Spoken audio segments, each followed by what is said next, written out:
manolotra ny arahaba tompoko ia malefaka indray ny tsiko ny varatraza izay tsy maro toerana zany indraindray izay no mamaritra ny toetry ny andro atao anatin'ny 3 andro ho avy raha tazantsika amin'ny sary azo avy amin'ny zanabolana izao ihany koa dia misy an'ireto raha ho any reto atao amin'ny ranomasimbe indianina izay tombanana mikisaka manatona antsika ary amin'ny merotsakorana any amin'ny morontsiraka atsinanana manomboka amin'ny farany herinandro mety hitatra hatraty amin'ny afovoantany aza moa izay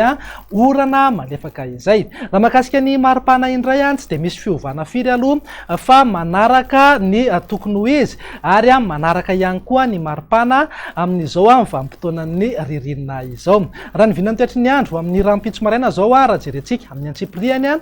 dia azo orana malefaka miainga avy aty atsiranana voalohany sy faharoa fatry sava morontsiraka analanjorofo mety paka hatrany atoamasina ny ilany atsinanany fatry sofia miazo an'ny aloatra mangoro ny faritra atsinanana ary mananjary moa dia andrahoana mety arahana erikerika manifina orana malefaka zany indraindray ho an'ny fatry vatovavafito finany atsimo atsinanana ny ilany atsinanany afovoantany ny fatry sofia ary diana kosa dia andrahoana na andrahoana mitsitokotoko mety isy fisavany any moa zay rehefa misandratrandro ny faritra sisa rehetra andrahoana vitsy na ibalika be mihitsy ingaby masoandro raha ny vinany toetry ny andro ny tolakandro kosa indray itoetrany aloha ny orana miatoato any amin'ny fatry diana sava analanjorofo raha toka andrahoana mety arahana erikerika manifina orana malefaka indraindray ny aty amin'ny fatry sofia aloatra mangoro ny faritra atsinanana ny faritra sisa rehetra moa dia homaina ny andro amin'ny akapobeny raha ny vinan'ny maripana raha ho amin'ny rampitso zao dia mananika hatrany amin'ny 2 degré ny maripana ambony indrindra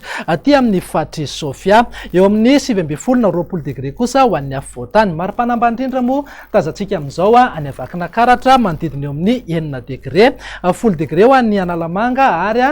1 degré kosa maripana ambany indrindra ho an'ny fianarantsoa misongadina ihany koa aloha somary mangatsiatsika ny andro ny indrindra moa ny voamaraina aty amin'ny fatry bongolava manodidina eo amin'ny 10 degré ny maripana ambany indrindra raha ny vinany toetry ny andro ny sabotsy kosa indray ary dia itoetrany aloha ny orana somary miatoato aty amin'ny morontsiraka atsinanany nosy andrahoana mety arahana orana malefaka indraindray ny ilany atsinanany afovoantany ny tapany avaratra Madagasikara iray manontolo moa dia andrahoana na andrahoana mitsitokotoko raha ibalika be kosa ingaby masoandro any amin'ny faritra atsimony nosy raha ny vinany maripana ny sabotsy manodidina eo amin'ny 1 na 20 degré ny maripana ambony indrindra ho an'ny afovoantany ary tafiakatra 20 degré kosa any amin'ny fatry sofia maripana ambany indrindra tsy dia misy fihetsehan'ny firy any avakina karatra manodidina eo amin'ny 9 degré andao faranana amin'ny vinany toetry ny andro amin'ny alahady ary izay azo orana ny aty amin'ny manodidina faritra atsinanana mangoro vatovavafito vinany ary atsimo atsinanana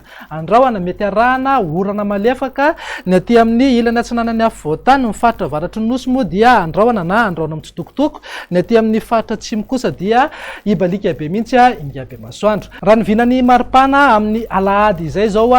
dia manodidina eo amin'ny 7 ka hatramin'ny 20 degré ny maripana ho an'ny afovoantany eo amin'ny 20 ka hatramin'ny 20 degré ho an'ny morontsiraka atsinanana 20 ka hatramin'ny 1 degré kosa any amin'ny ilany andrefany Madagasikara tazantsika ny maripana ambony indrindra any amin'ny fatry sofia sy nosy be dia zay indray raha ny vinany toetry ny andro atao anatin'ny 3 andro avy mame fotoananao ho amin'ny manaraka indray veloma tompoko.